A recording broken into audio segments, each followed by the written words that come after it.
Another par 5 here at Spud Run Golf? Why not, right? I've had this planned to add another par 5 tee box from the very beginning, and now it's finally time to get things started. This new tee will replace the old number 5 tee box, which was a par 4. Adding this par 5 will bring our new 9-hole par up to 34. It's getting legit, folks.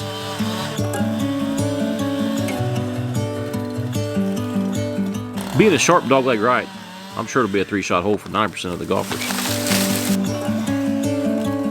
This new tee box will take much more effort than any of the other tees. Matter of fact, we've got about 200 yards worth of tree clearing to tackle first. Lots of chainsawing on this one. We're getting started here on a Friday evening after a long week of regular work.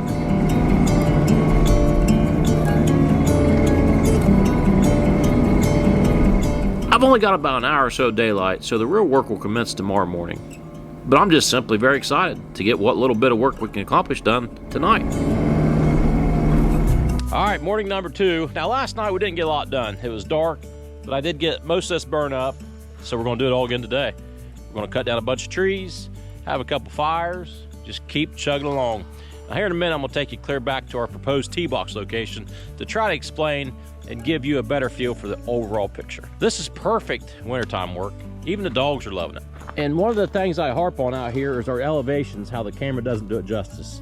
So this hill right here, although as you see it right now, doesn't look that steep. But I'm telling you, like the Traco, I almost have to pull myself up, it's so steep. This fire went out this morning, but I'm pretty sure I just packed it all in. I think it'll be taken off here quite quick, and then we'll throw some more stuff on it. So let's walk up this hill and see what we think. And another thing, we're supposed to get a bunch of rain later today, and that'll absolutely 100% shut this project down. So we're gonna try to get done what we can get done before that rain does come in. Now we're up at what I'm gonna consider the midway point of this project, this 200-yard clearing. I think I'll probably put, so we're on the middle of 2 ridges. Our main tee box will be back on that other ridge. It's got another valley. We're gonna probably build a wooden bridge to cross that valley. That'll be the main tee box. So I might put, let's call it like a senior tee or a women's tee right here. And don't let this situation right now, this scenario, fool you. I still have a ton of trees to take out. So I'm just trying to get a center line, and as I get the center line, we'll just keep getting the visual and then keep cutting trees out left to right. And this is gonna be a tight tee box. I should say a tight tee shot. I just don't wanna go hog wild and cut a bunch of trees out, so I'll be pretty picky, and it's gonna take some daggone precision to put a ball out in this fairway. Not so much from this middle tee we're standing at, but from the back tee, it's gonna take a shot. I mean, it's gonna take a real good shot. And that's where I hope it plays in to where you could take maybe a long iron to play it safe, to keep it between our gap, or if you wanna get crazy and take some risk, you hit your driver and try to scooch up a little bit so maybe you can go for the green in 2. It's gonna be a baller's haul. I mean, I'm pretty excited. I'm really excited, actually. So I wanted to take special note. Right here is the largest red oak on the property. This tee ball from the big tee, your flight will be below that canopy. I definitely don't want to disturb this tree. That tree is awesome, and the only reason it's still standing, it's never been cut, there's an old fence row, so there's some fence in it. So when this property was logged 30 years ago, that fence was tied into it, and they didn't want nothing to do with it. And the rest of these trees we're taking out are scrub trees. There's some daggone hickories down there. I've got 1, 2, probably 3 decent hickories to take out. I could get some good saw logs for those for my sawmill, my Wood-Mizer sawmill, but I hate hickory. I absolutely hate cutting it. I hate splitting it. I hate everything about hickory. I hate. Before the rain hits today, my goal would be is to have 3 fires going on this 200-yard stretch. Be a safe time to burn them, and well, I don't know though.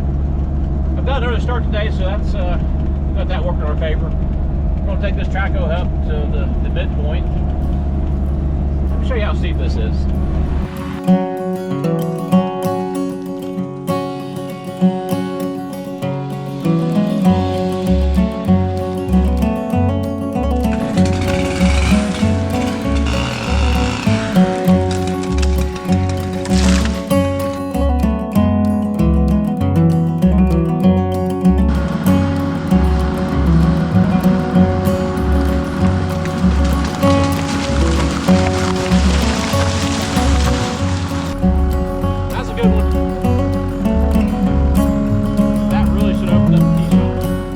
I'm not a lumberjack, people.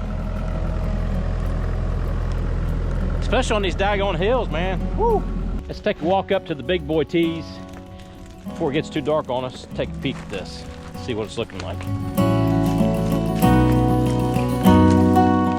This was impossible to tell yardage before. I tried to site it. There were so many trees, I couldn't get a yardage. I went on the auditor site, or county auditor site, and actually tried to draw a straight line from here to the middle of the fairway, and I think it was about 240. That's to the middle. This tee box here, again, we'll kind of have to build this up to get it level. So I'm hoping if you want to get crazy and hit a big high power fade, that'll put you maybe at the 200 yard marker. The safe shot's gonna be poked out by the 250. I'm really impressed with today's progress. There's still a lot of trees. I mean, looking down through there, there's still a lot of trees need to come out, but a productive day. Kind of hitting about 80% with the rain. At Traco and skid loader, it just slides everywhere. I mean, just slides everywhere. It's like a big sled. So we'll see you guys tomorrow. Hopefully the rain gets out and hopefully we can get the trees done tomorrow. This is living. 3 big old country fires going on a Saturday night. Probably need to make a song about that, right? Thought this would be a really cool perspective for you. Here we got one tee. You can see our 3 fires going. So the tee box is way back in there. So the shot placement would be to fly it out and try to get there by the 250. Between the 250 and the 200 would be ideal.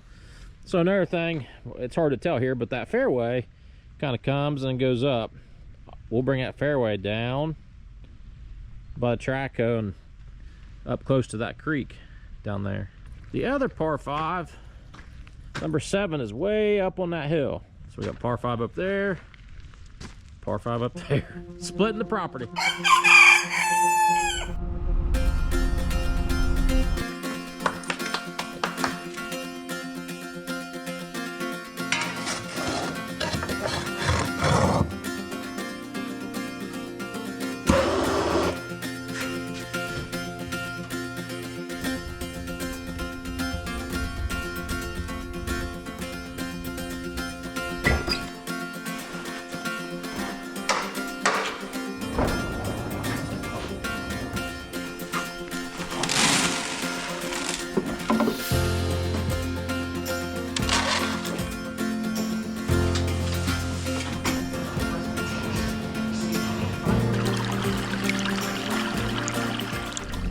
Well, we got our morning chores done. I will admit, last night I rolled out about 7:30 to watch a movie and stuff with the family.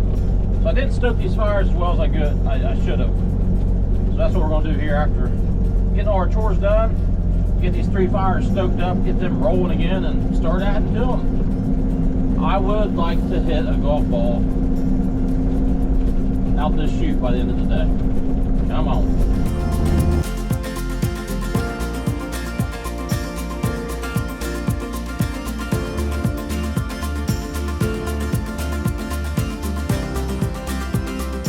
So we got most of the trees cut on the middle ridge, I guess you'd say. Time to size up our first big hickory. And this will probably be one of the 3 or 4 biggest trees we'll have to cut for this project. It's leaning to go just between that stump and then that next taller tree. It's got some fence in the bottom of it, so that's gonna make it tricky to cut above that. I'm hoping I can drop it right on this bank and come from the top, and I'll get the tops and throw them on the fire. We've got 2 of the 3 fires going good. The 3rd one over the hill, still struggling. Fire up that chainsaw, boy.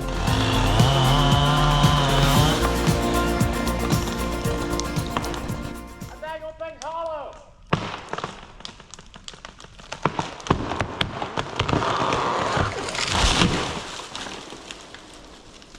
Those are the ones you gotta be careful for. Them hollow units. And the sun's out. Man, what a beautiful Sunday.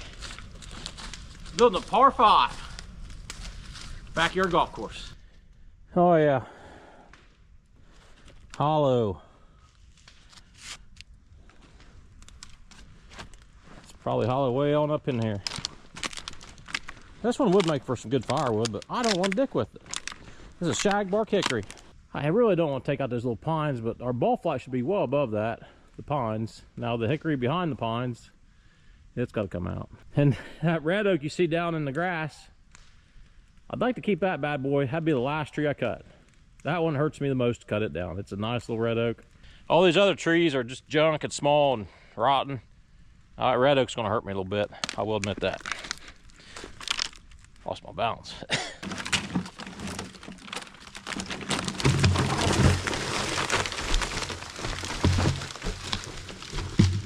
Huh. Pay for effort. I've got it dug out, but I do not know if this is going to work or not. We're going to give it the old Southern Hive try. Gotta keep going. There it goes. Yeah, boy.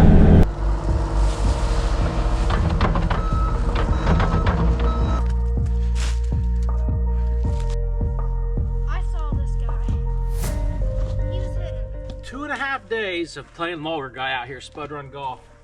This will officially be the first tee shot. I'm gonna try a driver first. Ideally, a high power fade.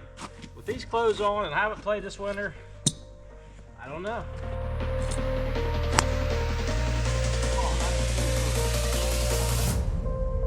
Dead straight. We're gonna try another one. We're gonna try to give her the beans. We're gonna try the big old power fade. See if we can get up there by the 200-yard marker.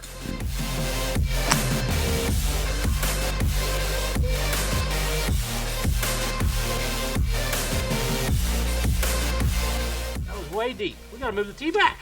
All right, let me try one with the 3-wood. Dude, you're striping them. Holy crap. So the play, it's more of a slice. I think a hard slice, you can put up near the 200-yard marker. I'm probably hitting that drive about 260. Let's see what my 3-wood does. Nice fade. Perfect. Man, that's pretty good.